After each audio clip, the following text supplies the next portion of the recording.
Sin makes our purpose blur and missing the mark. Sin brings damages in our lives and confusion for our future. Repent. Turn back to God. Our God is a God of second chances. 1 John 1:9 says, "If we confess our sins, He is faithful and just to forgive us our sins and to cleanse us from all unrighteousness." Embrace His grace. Transform your life. Embark on a journey of repentance and second chances.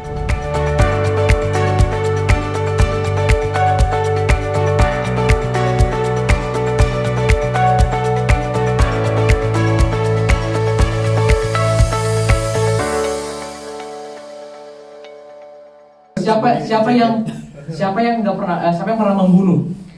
Mungkin bunuh kecoa. Nggak mau angkat tangan. Oke. Tuhan Yesus itu punya definisi tentang membunuh loh. Dia bilang barang siapa membenci saudaranya dia adalah pembunuh. Siapa yang pernah benci saudaranya? Angkat tangan. Ya. Kalau enggak, saya ragu-ragu sih. Nanti baik lagi, you're liar kayaknya. You shall not commit adultery. Ya. Dan Tuhan Yesus bilang apa? If you look at woman or man with lust, dalam hati lo belum ada tindakan, you commit adultery. Siapa yang pernah melakukan itu? Jadi yang berani angkat tangan. Ya. Pernah lah ya. Kemudian you shall not steal, you shall not bear false witness, and you shall not covet. Dan kalau misalnya Tuhan menjudge kita, ya firman Tuhan berkata gini, kalau ada kita melanggar satu, kita melanggar seluruhnya. Dibilang.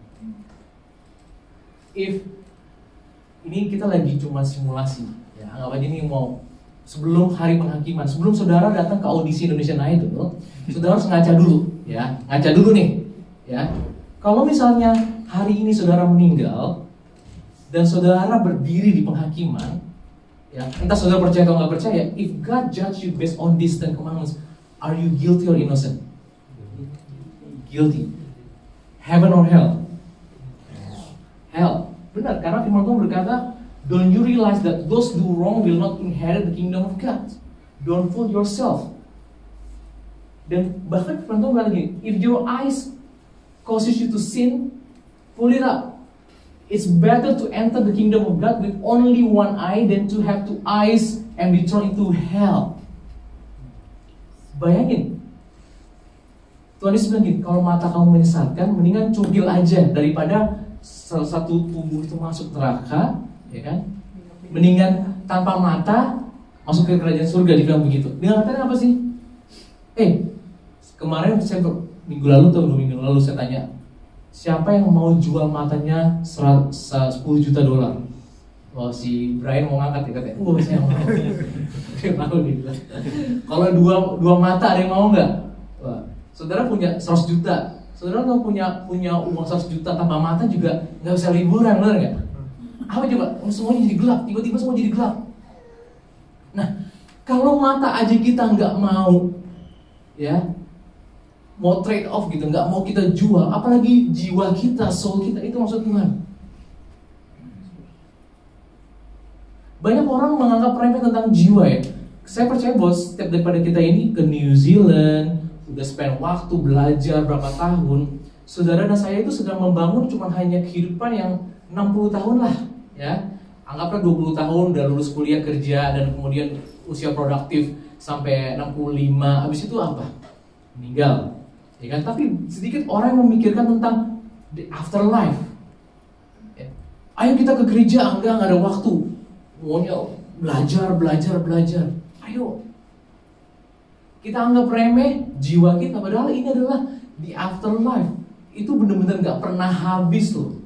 Ini dibilang where the maggots never die and the fire never goes out. So kita setuju ya, semua kita akan masuk neraka. Nah, saya gak mau buat saudara depres, tapi ini X-ray-nya. Ini X-ray-nya.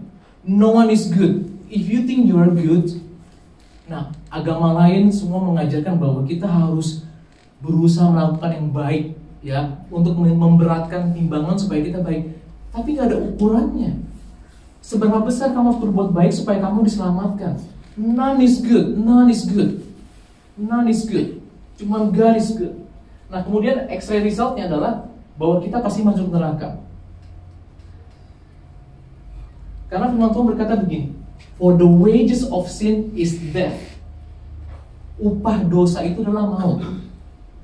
Ya, sama seperti orang yang melakukan kriminal, ya, dia udah ini ada anak kecil nggak sih? Maksudnya mereka orang ini memperkosa misalnya prostitut dan kemudian habis diperkosa dibunuh, ya, kemudian ditangkap masuk pengadilan. Dia ngomong begini, judge, dia juga sampah masyarakat kok, udahlah dibunuh ya nggak apa-apa dong. Terus kemudian judge yang pernah ngomong, what are you talking about? Kalau kamu pengen tahu seberapa besar perbuatanmu itu, kamu bisa melihat dari hukumannya. I give you death sentence. Nah inilah. Jadi upah dari perbuatan kita, dosa kita adalah maut. Gak ada yang lain. Tadi ingat gak yang akan tadi? Ya nanti kita akan baca. Upah dari dosa adalah maut. If God is a good judge, dia tuh perfect. Bahkan the secret sin yang kita gak pernah bilang, itu akan di-reveal nanti dalam pengadilan. And he is very good. He is very good. Tuhan itu punya database yang paling lengkap menurut saya. Ya. For the wages of sin is death. Nah, kalau kita baca lagi ya, ini lanjutannya nih di Yosua 7. Kan tadi bangsa Israel pas lagi menyerang kota Ai, mereka kalah, 30 orang mati. Ya, seandainya ini ada akibat dari kesalahannya Akan dan kemudian menyebabkan 30 orang mati. Dan di sini adalah pengadilannya nih. Ya, pengadilannya di sini nih. Kalau kita baca akhirnya diset suatu pengadilan zaman itu. Ya mungkin nggak di gedung, tapi mereka melakukan suatu penyelidikan. Bangunlah, kuduskanlah bangsa itu dan katakan, kuduskanlah dirimu untuk esok hari saja, sebab demikianlah firman Tuhan Allah Israel. Hai orang Israel, ada barang-barang yang dikhususkan di tengah-tengahmu. Kamu tidak akan dapat bertahan menghadapi musuhmu sebelum barang-barang yang dikhususkan itu kamu jauhkan dari tengah-tengah kamu. Besok pagi kamu harus tampil ke muka suku demi suku, dan suku yang ditunjuk oleh Tuhan harus tampil ke muka kaum demi kaum. Ya, dan kaum yang ditunjuk oleh Tuhan harus tampil ke muka keluarga demi keluarga. Jadi dari suku, kaum, keluarga, dan kemudian muka seorang demi seorang. Habis itu orang per orang. Dan siapa yang didapati menyimpan barang-barang yang telah dikhususkan itu akan dibakar dengan api. Ia dan segala sesuatu yang ada padanya, sebab ia telah melanggar perjanjian Tuhan dan berbuat noda di antara orang Israel. Lalu kita lompat ke ayat 20. Dan inilah, ya, Lalu Akan menjawab Yosua, katanya, benar, akulah yang berbuat dosa terhadap Tuhan Allah Israel, sebab beginilah perbuatanku. Aku melihat di antara barang-barang jarahan itu jubah yang indah. Ya, jadi awal dari dosa itu biasanya dari panca indera dulu. Melihat, dibilang, aku melihat di antara barang-barang jarahan itu jubah yang indah, buatan Sinear, dan 200 sikal perak dan sebatang emas yang 50 sikal beratnya. Dan kemudian adalah perintah yang 10, I coveted, aku menginginkannya. Ya, setelah melihat aku menginginkannya, maka aku ambil.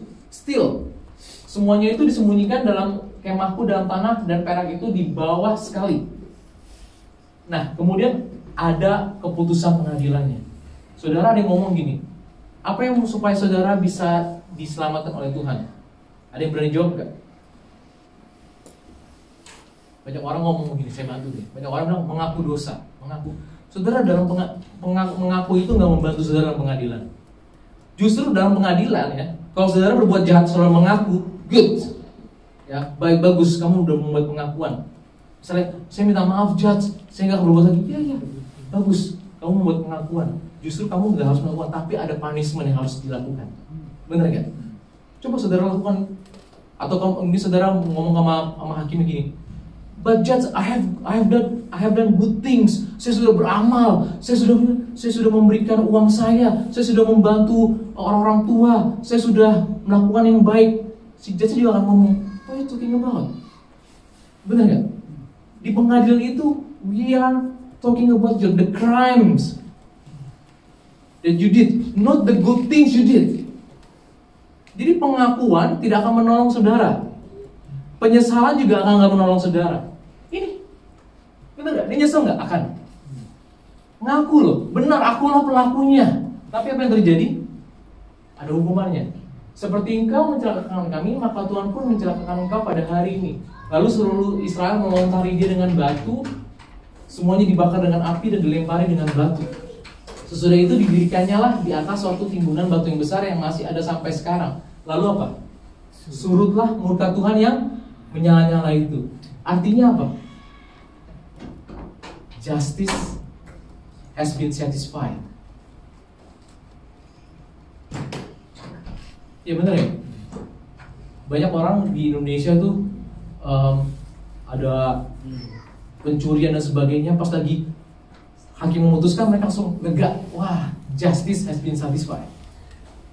Lalu surutlah muka Tuhan menyala itu, oleh sebab itu nama tempat itu sampai sekarang disebutkan lembah Akor. Oke, pertanyaan saya, what God did to save us? Ada yang berani jawab? Apa yang Tuhan sudah lakukan? He did wonderful things yang untuk menyelamatkan kita. Ada yang berani jawab? Ayo dong. Apa yang Tuhan lakukan untuk menyelamatkan kita? Salib. Ya, Jesus died on the cross. Everyone knows it. Bahkan orang yang gak berkristen juga mereka mendengar itu. But they don't know this. They don't know this. And I hope you can listen to this. Ya. You and I broke the law. Saudara saya itu melanggar 10 perintah Tuhan. But Jesus came and paid the fine. That's why he said it is finished before he died. Paid in full. Justice is satisfied.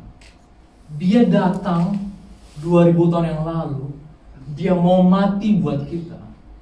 Dia mau membayar. Makanya dia bilang it is finished. Paid in full. Paid in full. Inilah yang disebut dengan good news. Sama seperti saudara saya, kalau saudara melanggar suatu hukum dan saudara kena fine, misalnya anggap $100,000, dan saudara nggak bisa bayar, ya. Dan kalau ada seseorang yang bayar, ya, maka saudara secara hukum sebenarnya guilty, but you can come out legally, kamu bisa keluar karena somebody else paid it. Nah, hukum itu, justice itu must be satisfied because God is a good judge, but also He is merciful. That's why He sent His only begotten Son, Jesus. Saya dari tadi berusaha untuk mengasih tahu kepada saudara bahwa we have disease, terminal disease. Ya. If you don't know the terminal disease, ya, dan kalau saudara berpikir I'm a good person kok, I'm okay. The cure, you will never appreciate the cure if you don't know your disease. Dari awal saya mau cuma ngasih tahu saudara tuh punya terminal illness. X-ray-nya udah ketahuan dan inilah obatnya. Jesus came, pay the fine. You and I broke the law. X-ray dan cure. Makanya khotbah saya hari ini adalah tentang X-ray dan cure. Karena di Roma 6 ayat 23, ini satu ayat. Satu ayat berkata seperti ini. For the wages of sin is death. Upah dari dosa adalah maut. Saudara dan saya masuk neraka sebenarnya. But the gift of God is eternal life in Christ Jesus our Lord. 2 minggu terakhir kita belajar tentang yang namanya exchange. Ya, Tuhan datang memberikan dirinya. Dia membayar kita dengan harga yang lunas, yang mahal, dan dia nggak berharap pada kita untuk membayar balik. Karena if we try to bribe him, it's not give anymore. Benar nggak? Ya, saya selalu kasih contoh Roko. Ya, karena Roko punya mobil. Ya. Saya senang Roko. Ya. Kalau misalnya seseorang yang ngasih saudara gift dan saudara coba bayar, udah deh gue bayar deh, ya. Itu bukan gift lagi, bahkan lebih kayak insulting jadinya. Kan saya udah ngasih, kenapa kamu coba bribe saya gitu? Nah yang Tuhan lakukan juga seperti itu. Saudara ya, kalau saya ngasih obat nih, ya, if you think that oh I'm okay kok katanya, tapi saudara pas lagi datang ke dokter ada X-ray, dokternya tahu X-ray-nya, ya, ada satu yang penyakit yang akan membuat saudara mati, dan dokternya itu punya obat, dan dia juga tahu penyakit saudara. Nah, kalau misalnya saya kasih obatnya langsung, kemungkinan saudara orang tersebut adalah bilang, no, I don't need that, I'm healthy. He thinks healthy, I'm healthy. Tapi kalau saudara kasih tau X-ray-nya dulu, belum, itu bakal sweating dia. Wah, gimana nih? Umur gue 3 bulan lagi. Tapi setelah dikasih tau cure-nya, dia langsung appreciate banget. Wah, thank you. Ya. Dan hari ini saya berusaha untuk menaruh takut akan Tuhan. Ingat dari minggu lalu, ya, the Lord takes pleasure in those who fear Him, yang takut akan Dia. Dan hari ini saya mau coba taruh perasaan takut akan Tuhan kepada saudara semua. Ya. Kenapa sih saudara perlu rasa takut ini? Sama seperti anak kecil ataupun kita orang dewasa. Kita lagi di puncak nih, lagi naik atau enggak lagi trekking. Terus saudara tahu bahwa itu ada, saudara tuh di hills dan kemudian itu jurang. Rasa takut itu adalah bukan musuh saudara, it's your friend. Karena dengan itu saudara akan coba apa? Menjauh, ya. Rasa takut itu akan menolong saudara, membantu saudara, do favor to you. Ya. Dan hari ini saya mau ngasih rasa takut akan Tuhan. Don't treat it as your enemy, it's your friend. Supaya saudara deal bisnis dengan Tuhan, kembali kepada Tuhan. Ya. Apa yang harus kita lakukan? Nah ini saya mau bahas dulu. For God bought you with a high price, so you must honor God with your body. Kalau saudara pengen tahu seberapa besar harga saudara, saudara harus bisa mengerti seberapa besar cinta Bapa itu ke Tuhan Yesus. Kalau saudara nggak bisa menyadari seberapa besar cinta Bapa pada Yesus, maka saudara nggak bisa menghitung sebenarnya seberapa besar nilai saudara. Sampai dia mati loh buat kita. Nah saya berharap pulang dari tempat ini, saudara bisa melihat ini ada suatu transformasi, sehingga ada suatu perubahan dalam diri saudara saya. Ya, apa yang harus kita lakukan sekarang nih? Ini important question. What do we need to do so that we get salvation? Ada yang mau kasih jawaban? Silakan. Apa yang harus kita lakukan supaya kita mendapatkan keselamatan daripada Tuhan? Repent, tadi ada orang juga repent. Dalam pengadilan saudara ngaku, pasti saudara, oh iya, kamu harus mengaku. Benar gak? Tapi masuk neraka juga. Ya, ada yang mau coba tolong? Hah? Dia kata kasusnya percaya pada Tuhan. Oke, jawabannya ada 2. Benar? Repent and trust in Jesus. Sorry ini phone-nya lagi. Repent and trust in Jesus. Maksudnya apa sih repent? Jangan satu doang, jangan repent doang. Tapi harus juga trust in Jesus. Repent dalam bahasa Greek itu metanoia, ada perubahan. Tadinya saudara, gaya hidup saudara, lifestyle kita semua mengarah kepada kematian. Ya, kemudian karena kita tahu bahwa kita sudah punya terminal disease nih dari X-ray, maka kita harus berbalik, turn to God. Ya, itu satu. Yang kedua adalah you have to trust in Jesus. Ya, trust in Jesus itu saya kasih parasut itu sama seperti kalau saudara jatuh nih dari ketinggian 10.000 ya, kaki, saudara taruh parasut itu untuk apa? Supaya selamat. Tapi motivasi saudara takut, benar nggak? Fear is the motivation.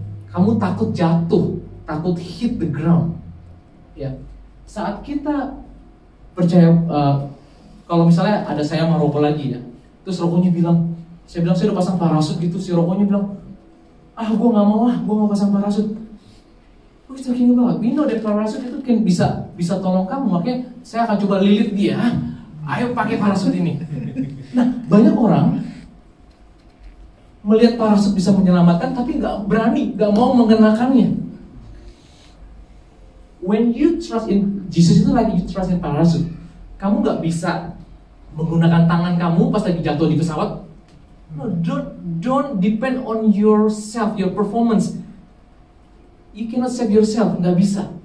Sama seperti saudara coba mengepakkan, nggak bisa. Kamu tuh udah dalam hitungan detik kamu akan hit the ground. You need to transfer your trust from yourself to the parachute. That's why it's called Savior. Kamu harus transfer itu. Jangan depend on yourself, but transfer it to Jesus. Sama seperti perumpamaan domba hilang ya. Menarik deh kalau kita perhatikan, Tuhan Yesus kan ketemu tuh gembalanya nemuin satu domba, bener gak? Terus dombanya itu diapain katanya? Ada yang ingat? Diangkat ya, kemudian ditaruh di pundaknya. Menarik. Apa yang dombanya lakukan? Cuman rest, istirahat aja, trust. Gak usah berusaha untuk just trust aja, trust. That's why it's called good news. It's a gospel, good news. Saudara perlu percaya pada Yesus karena apa? Tuhan berkata, barang siapa percaya dia gak akan dihukum. We need to repent and trust in Jesus. Nah, saya melihat saudara, banyak orang Kristen yang saya lihat juga, dan ini terjadi kok di sekitar kita. Saya waktu di Indonesia juga, saya ngeliat banyak teman-teman saya yang saya sebut dengan false repent, ya, false convert. Cuma datang ke gereja, latah gitu, ngeliat orang maju ke depan, yo altar call.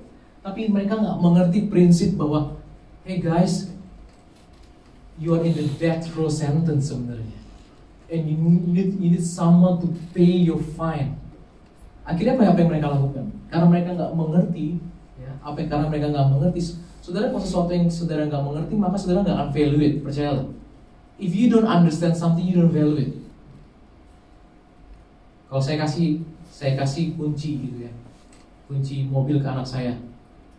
Kalau dia nggak punya knowledge untuk bagaimana menggunakannya, ya, dia nggak akan appreciate. Dia nggak tahu caranya gimana. Nah, saya coba kasih tahu pada saudara semua bahwa kita ini sebenarnya nggak baik. Jadi kalau kita pikir kita baik, kita salah. Ya.